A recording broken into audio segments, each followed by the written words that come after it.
Hello and welcome to On the Road for Treatment. Today, Jessica Buscho and I'm Lauren Huffmaster, and we're here to have conversations around the cancer experience. We are both young moms with 3 kids who are raising our kids while also dealing with a terminal disease. Terminal cancer is different than it has been in years past. We're both sort of beating the odds for anyone who had the same disease before us. We're living longer and we're having conversations on how to live full lives, be the best parents we can be, the best moms, while also living with this cancer in our bodies. So, hey, Jessica, I'm so glad you're here. Hi. This week, we're very excited to celebrate Jessica because it's her birthday. Yay! And it's Mother's Day. So, we're going to talk about milestones. We're going to talk about birthdays and all the implications that sort of happen around these important moments. I know for me, both of my cancer diagnosis came on Christmas, like the week before. So, these holiday season is so difficult for me. And so, holidays and milestones can have a lot of things happening under the surface. So I think we'll just talk about that today. So Jessica, since it's your birthday, why don't you start out? Yeah, so I'm turning 38. I'm really excited because I was 33 when I was diagnosed, which means in my 38th year, I'll reach my 5-year cancerversary, which is also a huge milestone, as you know. And I'm just so excited because not only is every birthday significant, but last year on my 37th birthday, I had my 50th infusion, which ended up being my final infusion before they discovered brain tumors. And so there wasn't a whole lot of hope at that moment. So making it here is huge and it's really exciting. And I'm just grateful to be here. And I know like birthdays for cancer patients are somewhat of a double-edged sword sometimes. I mean, we celebrate so much, but then there's also the pressure and dread and the feeling of uh, wanting to be grateful for everything you have despite uncertainty. So for my birthday, I usually try to focus on the day and spending time with my kids and uh, just all the positives. And I know that you're not just thinking about your birthdays. You have actually created a way to celebrate your kids' birthdays, mothers, all the holidays that are in your future that you may not be well or you may not even be with your family. So talk about like how do you process all of these events that happen through the year and how to support your family through those. Yeah. Do you mean in the future or Yeah, generally? now or in the future, both. Okay. So we're a pretty big celebration family. I love the holidays too. I had a similar diagnosis story to you where I was diagnosed on Holy Thursday, which is, right before Easter. So Easter weekend's really hard for me. But it's kind of funny because Easter weekend floats around. So it's never really actually necessarily near my cancerversary. And so it's really weird because I feel the feelings of my cancerversary on Easter and then again on my actual cancerversary. So it's a welcome thing when my birthday comes just a couple weeks later for sure. But in my family, we've always just like loved celebrating birthdays and going all out for the kids, like, not expensive gifts, but just celebrating them. And, we put up handmade signs and let them know how special they are and make cards and make them their favorite foods. And we have a lot of traditions wrapped up in birthdays, which I think is so important. So what I've been working on is cards for them for birthdays that I might not see, which I think I've talked about before. And that's, it's been really hard, but it also allowed me opportunities to think about what are those traditions that I could slip a gift card in for, or say, go do this with dad, or, something like that that's reminds them that there's still so much joy on your birthday, no matter what. And then also things to do to celebrate my birthday too, that honor my life if I'm not here. But I mean, I think birthdays are so exciting no matter if you have cancer or not. But when you have cancer, having another birthday feels like you reached another milestone. So it's very exciting. And I love the expression, I think American Cancer Society uses, where they say we're giving cancer patients more birthdays. Mm. It's very sweet. What I about you guys? Yeah, well, I think I was just talking about this, I think yesterday, just in my family, we've built in the knowledge that there are seasons, right? There was my first diagnosis, there was a year where the entire season, their entire year was nothing but treatments. There's nothing that existed beyond treatments for us. But then the following year, we spent the entire year celebrating. And we celebrated the people who had supported us in that season. We celebrated our relationship. We celebrated what we had overcome. And of course, I'm super glad we did that, because the year after that, I was diagnosed, or they just discovered that the cancer had spread. So we had a whole year where I just had minor surgeries through that year, and we got to go out and do really fun things. And I think that it's important to tell our children, to give them permission to celebrate, like even in bad moments, even when, like, I'm super sick, or whatever's going on, to be able to say, like, even though there's a bad moment, this is your birthday, this is a holiday, like, we have permission to celebrate. There's still good to be found no matter how bad the situation. And even if that good is that we're here on earth, we were born and we're all here together, in that moment, that's worth celebrating alone. And so I just think that it's important, and I think about this a lot, giving our children permission. There might be a time when they're grieving, but they need also permission to be able to be happy. And those things can coincide, those emotions can coincide inside of us. I think we can be happy sad. I mean, it's a thing, right? And so I giving our kids permission to celebrate, to recognize the seasons in life, the good, the season of grieving then leads to a season of growth, and letting them, acknowledging that the most we can, allows them to continue in that rhythm of the rest of their life, whether we're here to demonstrate that or not. And seasons are built in nature, they're built in everything. There is a time when everything sort of dies in the winter, and then everything is reborn in the spring, and then they bloom and they grow, and then they're pruned, and it starts all over again.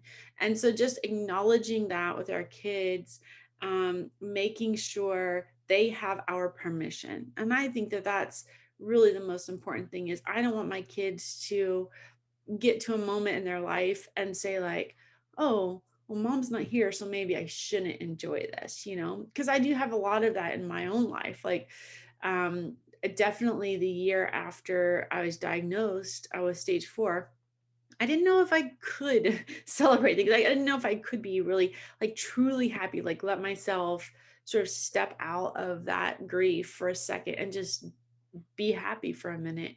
It's honestly probably the biggest struggle that I experience, in my emotional restoration, is just like having permission to just have fun and not feel the burden for a minute. Like, it is a struggle, but I want to make sure my kids don't feel that burden for the rest of their lives.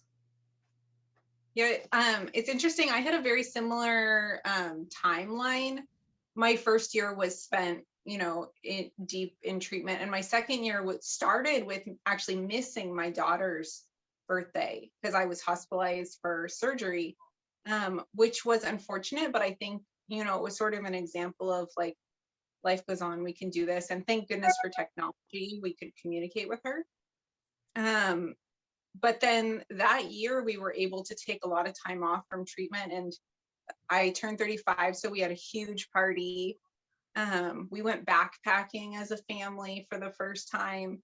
We went to Hawaii. I mean, it was just so restorative after that really hard year. And now here I am 4 years in, and I'm like, gosh, should I have spent some of that time working a little harder on the things that I'm doing now? I'm having, these surgeries and stuff, and it probably would have been easier at the beginning. But when I look back on that time, I'm like, the celebration of surviving that first year and getting to where we were was worth everything. Yeah, we have to be reminded. And well, there's a few things. First, when you're starting out, you don't have sort of the emotional strength that you did 5 years ago, right? When you're 5 years ago, everything was devastating, or taking you to this like super happy moment. Now I feel like you and I have been in this process 5 or 6 years. And so our emotional strength, the bad news doesn't hurt as bad. We have this like this tolerance or this, just ability to process better. And so we don't need maybe as much of the escapism as we did at the beginning, when we just had to have the something to shift our brain and help us to the next phase. But we've may have mentioned this before as well, but in the beginning I had to get away. Like, I could not go from treatment to treatment unless I had something good in between to like get me through that, right? I would go to the mountains in my background, but I would go to the mountains before treatment every time, because there had to be something good to look forward to. Otherwise, I would spend the entire time obsessing over how bad the next treatment would be, right? And so, in the beginning, when you're first diagnosed and your first year or so, I do think you need a little more of that positive reinforcement to help you through. And then now we have a longer term perspective. So we're feeling it more like a marathon, I guess, but it's more about just moving us forward and keeping those rhythms in place, but not in such extremes.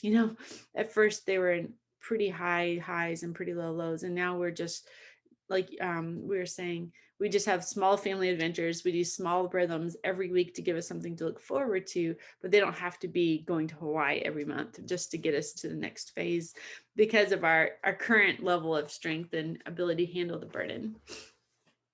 Yeah, definitely able to adapt and bounce back a little easier now. I think also what helps me help my kids and my family process celebration too is, what you and I started this by talking about, which is, friends that we've lost and celebrating them, right? So there are friends that will lose to cancer and then they'll have birthdays. And if you show your kids how to celebrate those people that were in your life, and that, I always like to say that you honor them by using their light from their life to illuminate the world, like, and never let the world forget about them. I think that that's sort of like, and forget's sort of a harsh word, but really make the world remember is maybe more the way to say it. I think that's just such a beautiful thing. And then again, your kids learn through modeling that you don't have to feel guilty or bad for celebrating and finding joy, and that it really is a positive to honor that life by living well and celebrating. And capturing some of the uniqueness that that person brought into the world, and just remembering the uniqueness, what it was that they brought. Like you said, they not they experience, how people experience them. You can celebrate that, and then it just carries it forward a little bit, because the people who have lost friends, they don't just forget a month later. We stop talking about it maybe a month or two later, but really it stays in your heart for years and years. And so to continue to have those milestone moments where you can remember their uniqueness is truly honoring, and it helps honor your grief, and your loss, but also honors their legacy. Yeah. So speaking of parenting and modeling, that is a conversation that's really important to you. It's important to me as well, as we do so much of what, most of our conversation, most of our advocacy, because we want to make the world better for our kids. We want to make the cancer experience better for our kids and their generation. And for me specifically, I really want to break the culture of fear, off of my household and off of the next generation. As you and I deal with stage 4 cancer, and then thousands of other people deal with cancer diagnosis, that culture of fear is just such an instant response, in homes and hearts and lives. But when you have young children in the house, we don't want our kids being raised in a culture of fear around cancer, because it's not something that's really going to go away from how it shapes them. So, anyway, we want to talk about providing tools, that parents who are impacted by cancer can utilize, to make this easier, because when you're diagnosed with cancer, you don't have the tools to deal with all the implications and all the stuff around cancer. You personally are unprepared. You're definitely not prepared to model it properly, right? We're not, and therefore our kids aren't given what we want them to have so that they can process, articulate, communicate around how they're feeling.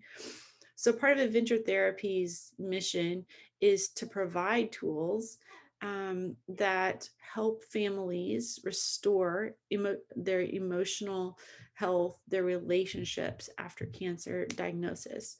So what are some tools do you think that I could develop or design to help parents through diagnosis and through that first year after treatment?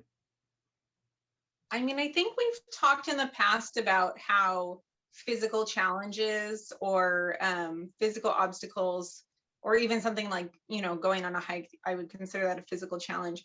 How doing something that makes you proud and feel like you've overcome something, maybe something a little outside of your normal wheelhouse, like, and doing it on a regular basis. And then also using that time to communicate too. I think that there's so much positivity in realizing your own strength and then just being like, I am a strong person, but then somehow that generalizes to your feelings about, your ability to cope also. Because I think sometimes we get stuck in, oh, we have to talk about this and we have to sit on the couch and talk about it. And I think it's, as far as adventure therapy goes, like building some sort of like list of ideas of challenging things to do, and conversation topics for each one, like that would be really cool, definitely. That I love it. Yeah, obviously adventure therapy is built around this idea of doing something brand new, doing something challenging. That's the adventure part of it. And then while you're on retreat, we hope that you have conversations. Like it's like that is the design of adventure therapy. But and also we try to do it within your region so that you can go back and repeat it. But I love the idea of creating maybe summer challenges where every week or every month there's something that families could do and talk about as they go through their summer, and find things to do during a slightly quarantined life or fully quarantined, however you're living. And that would be really, really fun. I know how what you're talking about, because after my first diagnosis and all my treatments, it was only like a month after my one of my major surgeries, I went on a retreat where they told me I was going to rock climb up this mountain. And I looked at them and said, like, heck no, I'm not. There's like literally no way I could ever do that. And then over the course of the 3 or 4 days, I got to the place where I could rock climb up the mountain. And the next day I couldn't stand up at the breakfast table because I was so sore. And, my arms were still recovering from surgeries and all of that. But I got it done. Something that I thought was completely impossible was done within a few days. And it really did make me say, what am I? If I thought that was impossible, but I did it in a couple of days, what am I capable of? And it really shifted how I thought. And there is a piece around cancer and out around any traumatic experience that if you can just push through it, so much of that fear of everything else can fall away as well. If you just keep trying, there's no risk really. Like if I never got up the mountain, at least I knew I tried really hard and I would have gotten farther than I thought. But in life, if there are challenges around us, we can say, what's there to lose? Let's just try as a family or as an individual. And just trying, you will almost always get farther than you ever thought, right? And that's what helps us, and I say it's an emotional rut, get out of that rut where during treatment, after treatment, we just do what's safe, because we're trying to protect our body, we're trying to protect our emotion. And so we just do like the safe amount all the time. But at some point, we have to stop doing what's safe and start doing what's challenging, because that's what makes life interesting and exciting, is the ability to always push on and try new things and begin again. So I love that idea. And I'm definitely going to get that done. What other ideas do you have for me? Well, I was going to tell a story about that first, just Okay. because cancer has made this. So you talked about it in terms of you, but cancer has made one of my children have a lot of irrational fears. And we sort of joke. There's a character in a Disney movie that's like very terrified of everything, like unreasonably terrified.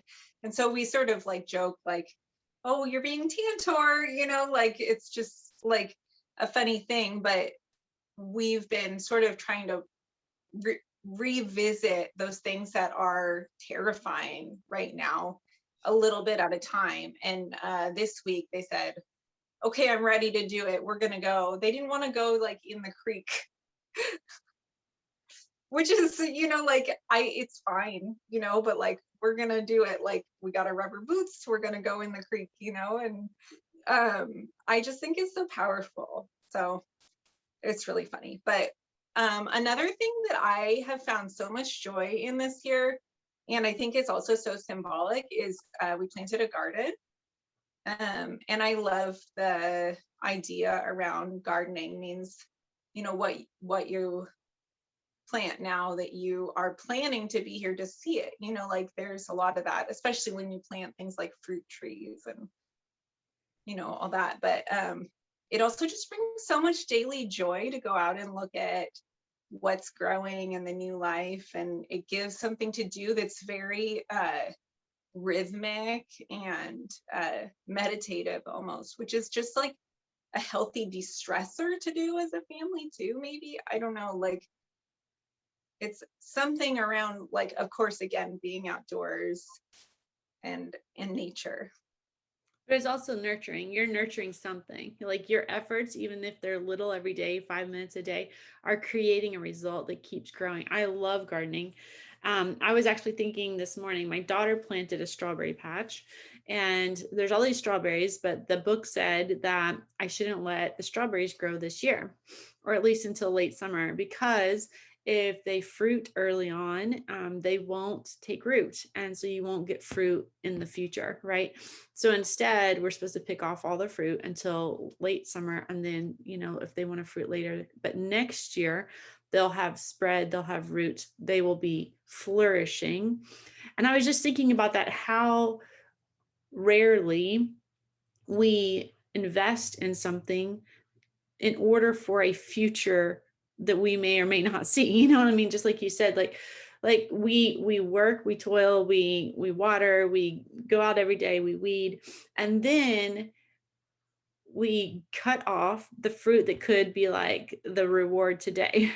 And we don't partake in that because we want it to grow in a way we can't even see. And then in the future, every season after this season, it will be more. Every season after this season, it will flourish because of my lack of enjoyment of the fruit this season. I don't know if I'm saying this right at all, but it's just that sometimes we have to sort of go through these trauma events, even for our kids. Like, I'm sure you and I are the same. Like, we want to go and like give our kids nothing but good stuff all of their life. We don't want them to have to go through trauma. But in some ways, you and I are taking our kids through the season, just like I had my strawberries this year. This is the season where they don't get all the sweet things, all the best things that we want to offer them, but they're going to have deep roots. They're going to have resilience. They're going to be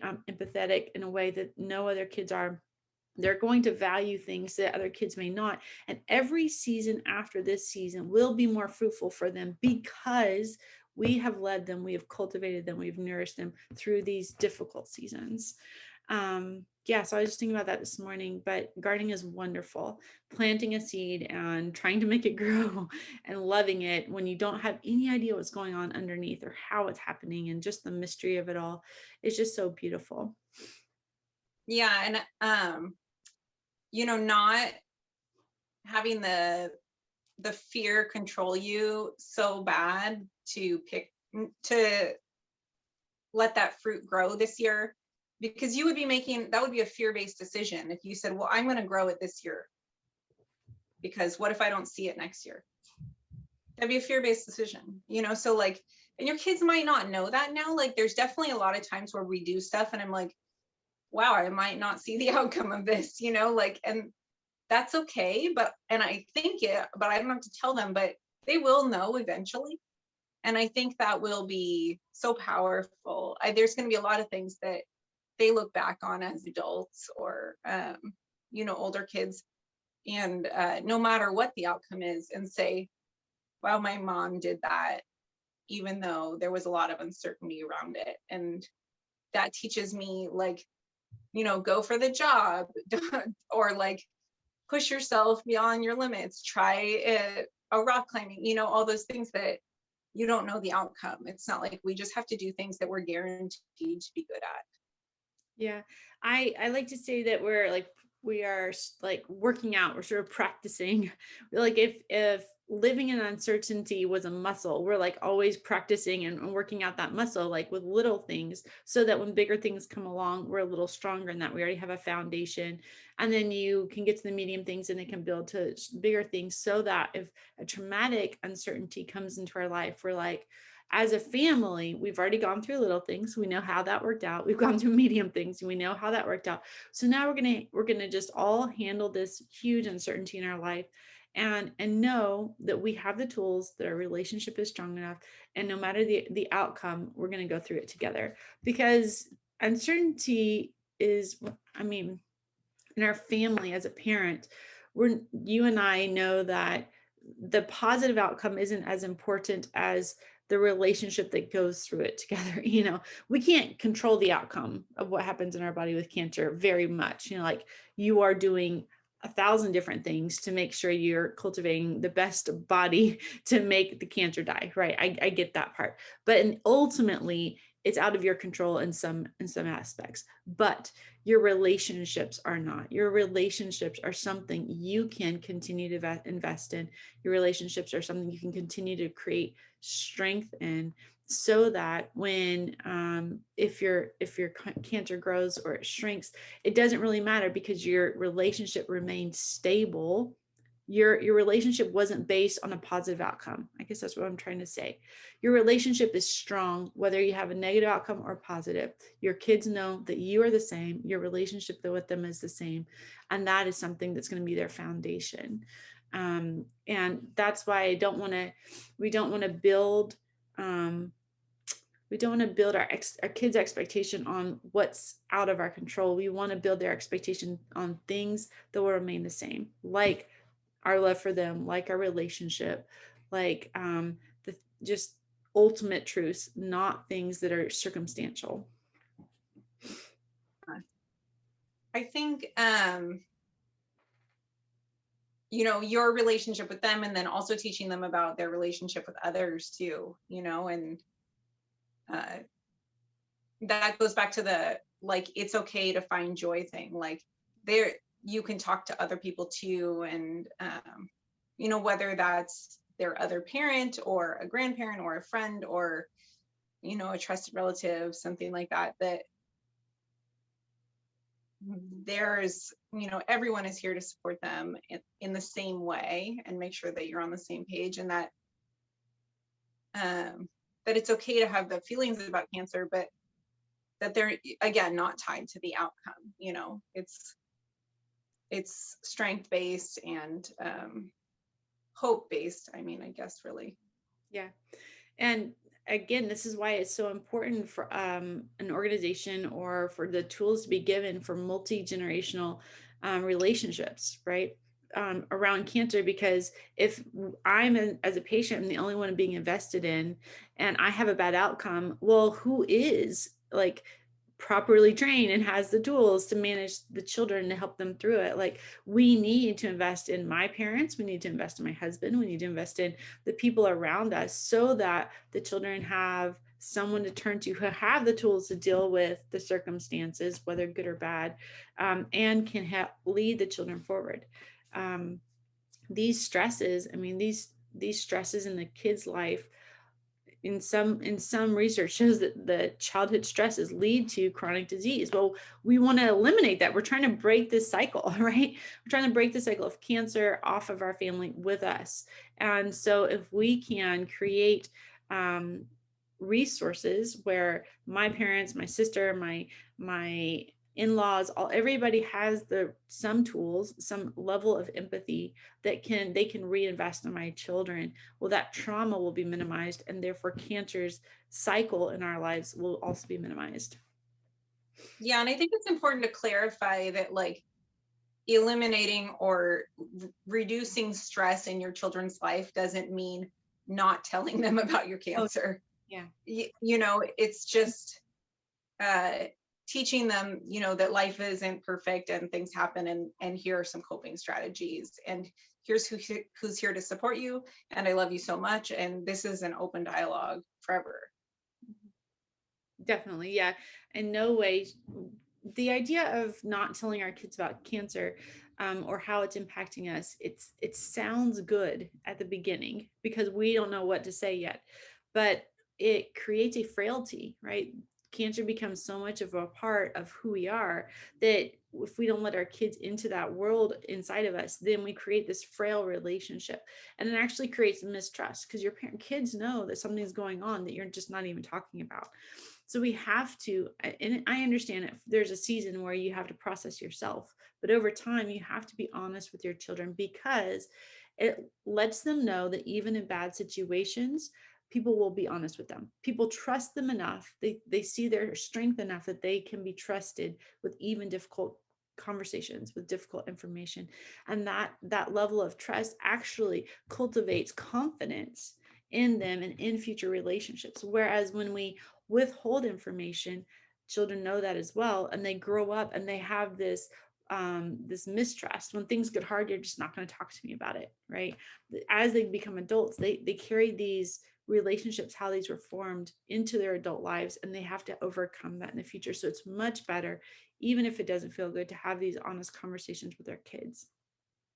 Yeah, I think withholding information is very dangerous for developing anxiety and feelings around um you know, when I get back from my treatment to travel, or my travel to treatment, I always tell them what the outcome was. I don't want it to be like I just only tell them when things are good, because then if I didn't say anything on the less good ones, they would spend weeks wondering. One of them might ask, but the other ones would just spin. I mean, it depends on the kid, but Definitely. And every kid is different, and we want to acknowledge that. There's children who's are 4, and there's children who are 14, and they're all in the home, so every child is different. But teaching our kids, and I tell our kids this all the time, like, trials and negative circumstances are a part of life, and we just have to know who we are enough that we can move ourselves through the difficult situations and wait, or move toward those purposeful decisions, those positive outcomes. Just continue to move. Purpose is so important, though, in that process. Giving our kids purpose through the cancer experience is not something I believe I've seen anywhere. How can our kids use their disappointments, their hurts, their circumstances, fill those with purpose, and create good outcomes for other people? Purpose is one of the greatest motivators of mankind. So, if we could perhaps find ways to give our kids purpose through their disappointments, that would be very powerful as well. yeah. One other thing that I think that would be really good if you guys would do would be create a book list for kids, because that's something that came to us a lot when I was diagnosed. People gave us books that were like called "My Mom Has Cancer" or "My Mom is Dying," you know, like, and some of them were okay, and some of them were like horrific. And I remember thinking to myself, like, gosh, can you imagine just handing your kid this book and they go off and read it on their own? It would be better to have maybe like a book on how to communicate with your kids, Yeah. but also um, just like books about life and living. And then there's also books that are about overcoming grief that don't have to do with cancer. It's not like your kid is going to want to talk about cancer all the time, but seeing that people are overcomers would be really awesome too. So that's one other thing. Yeah, that's a great idea. There is an author, and I can't find it right now, but her books, I've given her books out a few times to families. But they're about the ability for love to overcome all things. But they're children's books with pictures and stuff, but they're very powerful. She's her art is abstract and her words sort of flow in a poetic kind of way, but they're almost song like, they're rhythmic, but they're beautiful. And it's about how, like, no matter where you are, my love will find you kind of thing.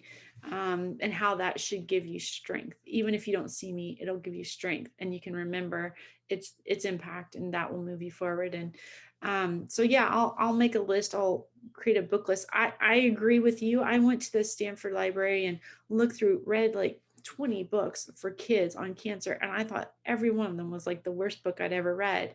So I don't understand, but it is complicated, right? Like, what are you gonna have? What do we say about it, and how do we symbolize it? And you know, kids are all different ages, so it is complicated.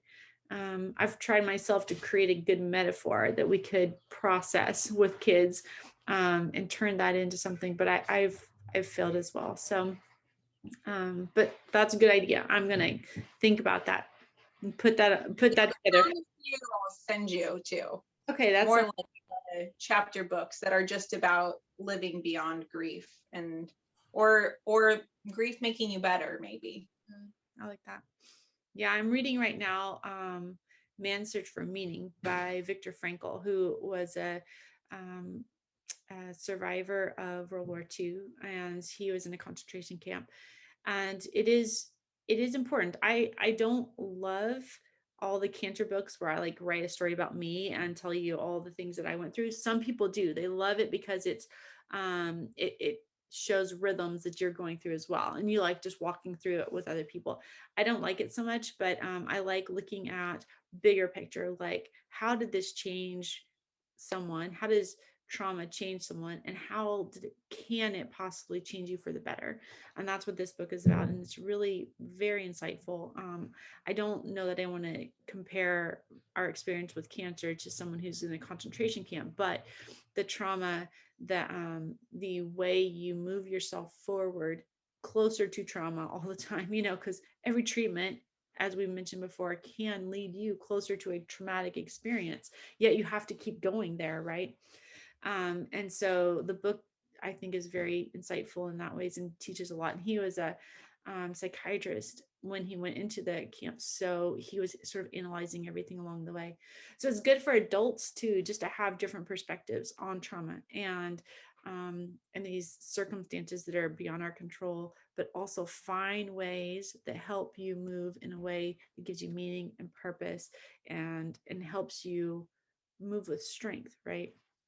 I get a lot of these cancer books and I'm like, where is this going? Like, I don't know that I want to keep reading, you know. But there's definitely some classics that are good as well. Yeah. And I think if people don't want to read about trauma, they can read about other ways of overcoming. I love reading memoirs of people who have hiked the Pacific Crest Trail or the Appalachian Trail. It's just one of those things. And it's like, that's a choice. It's not the same as cancer, but it's pretty fun to read. And there are a lot of parallels with doing a long through hike like that, with being on a long-term cancer thing, all the uncertainty and weight loss and just challenging yourself and getting up and doing it every single day. So it's another way to do it without, if someone really doesn't want to look at actual traumatic events, but just talk about overcoming. No, that's a great idea. Like we had mentioned earlier, the marathon perspective, like moving through on a marathon, like continuing long term, just like beyond when your body's given up or your mind's given up, just keep going. So yeah, I think we could do a summer book list and a summer bucket list, and sounds fun. Yeah, thank you so much. That would be well, I mean, we're still home, so it would be give us great chat or something great to do for sure. And it would be good conversations. You guys all read a chapter in a book, and then you could have conversations around it dinner time or something. It's just a good way to open up. My husband and I do that as well. We will read a book and then we'll have an hour a week to talk about it. But it just helps us tap into thoughts and emotions that we don't typically tap into, right? Gives us an opportunity to talk about things beyond the surface, schedules. So books are great, a great tool. That means I get to start reading to make sure I like the books I suggest. um, any other ideas? I like your ideas so far. I mean, I think those are my top three really good ones off the top of my head, but I know you'll come up with some amazing things. Well, right now we are providing conversations with experts. One of the things I want to do, and Jessica, maybe you can help me, is find heroes of cancer, like people who have overcome amazingly difficult things and gone on to change the world. And we are having a conversation with Sean Swarner coming up, but I would love to find more individuals like him and give our children people who can be their heroes. There can be their cancer heroes, because our kids probably need cancer heroes. They need, like, best case scenario, you go on to be a superstar movie star with cancer, to balance out maybe what their friends think cancer means. Like, if their friends think cancer means you're going to die, but this guy over here is the number one adventurer in the world and a movie star, well, there's probably a lot of space in between, right? And so I love giving our kids people to look up to who have been impacted by cancer, who can inspire them, and help shift that mentality around cancer. So cancer doesn't always equal death. Even if people around them are uneducated and feel like that's what they think of, our kids have this knowledge, not just with us, but with lots of inspiring people. So I look forward to bringing more inspiring people sort of to this table, this conversation that we can share with our kids and our community.